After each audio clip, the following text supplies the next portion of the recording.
12ನೇ ತಾರೀಕು ರಾಜ್ಯದಲ್ಲಿ ನಡೆದಂತಹ ಒಳ ಮೀಸಲಾತಿ ವರ್ಗೀಕರಣ ಪರವಾದಂಥ ಹೋರಾಟದಲ್ಲಿ ಕಳೆದ 35 ವರ್ಷಗಳ ನಿರಂತರವಾಗಿ ಈ ಸಮಾಜವನ್ನು ಜಾಗೃತಿಗೊಳಿಸಿ ಕಳೆದ 8 ದಶಕಗಳಿಂದ ಇವತ್ತು ದೇಶದಲ್ಲಿ ಒಳ ಮೀಸಲಾತಿಯಲ್ಲಿ ವಂಚಿತರಾಗಿರುವಂಥ ಮಾದಿಗರ ಬೆನ್ನೆಲುಬು ಪದ್ಮಶ್ರೀ ಮಂದಕೃಷ್ಣ ಮಾದಿಗ ಅವರು ಬಂದು 12ನೇ ತಾರೀಕು ಫ್ರೀಡಂ ಪಾರ್ಕಲ್ಲಿ ಒಂದು ದೊಡ್ಡವಾದಂಥ ಹೋರಾಟದಲ್ಲಿ ಭಾಗವಹಿಸ್ತಾರೆ.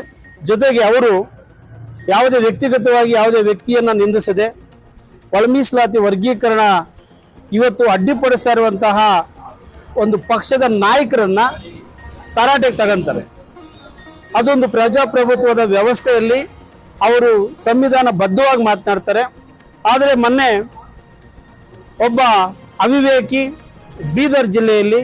ಬೀದರ್ನಲ್ಲಿ ಗೌರವಾನ್ವಿತ ಮಂದಕೃಷ್ಣ ಮಾದಿಗ ಅವರನ್ನ ಒಬ್ಬ ಪದ್ಮಶ್ರೀ ಪುರಸ್ಕೃತರು, ಈ ದೇಶ ಕಂಡಂತಹ ಒಬ್ಬ ದೀನ ದಲಿತರ ಒಬ್ಬ ನಾಯಕ, ಇಂತಹ ಒಂದು ನಾಯಕನ ವಿರುದ್ಧ ಅವಹೇಳನಕಾರಿಯಾಗಿ ಮಾತನಾಡ್ತಾ ಇದ್ದಾರೆ.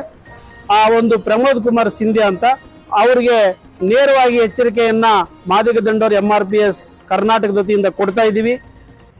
ಬಹುಶಃ ಮಂದಕೃಷ್ಣ ಮಾದಿಗ ಅವರ ಒಂದು ಹೆಬ್ಬೆರಳಿಗೆ ಸಮಾನವಾದಂತಹ ವ್ಯಕ್ತಿ ಅಲ್ಲ ಆ ಒಂದು ವ್ಯಕ್ತಿ ಪ್ರಮೋದ್ ಕುಮಾರ್ ಸಿಂಧ್ಯಾ ಅಂತ. ಇದು ಎಚ್ಚರಿಕೆ, ನಿನ್ನ ವಯಸ್ಸಿಗೆ ತಕ್ಕಂತೆ ಮಾತನಾಡಬೇಕಾಗ್ತದೆ.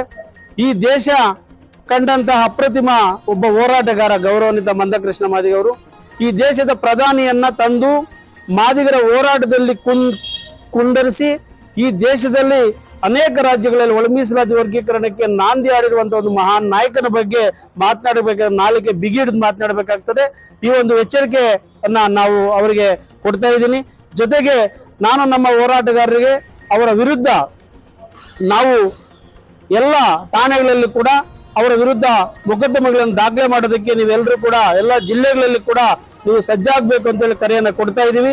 ಯಾವುದೇ ವ್ಯಕ್ತಿ ಗೌರವಾನ್ವಿತ ಮಂದಕೃಷ್ಣ ಮಾದಿಗರ ವಿರುದ್ಧ ಮಾತನಾಡಿದ್ರೆ ಅವರಿಗೆ ಒಂದು ಏನು ಮುಂದಿನ ದಿನಗಳಲ್ಲಿ ಯಾವ ರೀತಿಯ ತಕ್ಕ ಪಾಠವನ್ನು ಕಲಿಸಬೇಕಾದ್ರೆ ಕಲಿಸ್ತೀವಿ ಮಾದಿಗ ದಂಡರ ವತಿಯಿಂದ ಅಂತೇಳಿ ನಾವು ಈ ಮೂಲಕ ಅವರಿಗೆ ಎಚ್ಚರಿಕೆಯನ್ನು ಕೊಡ್ತಾ ಇದ್ದೀವಿ. JM ದೇವರಾಜ್ ಅಂತ ಮಾದಿಗ ದಂಡರ ರಾಜ್ಯ ಮಹಾಪ್ರಧಾನ ಕಾರ್ಯದರ್ಶಿ.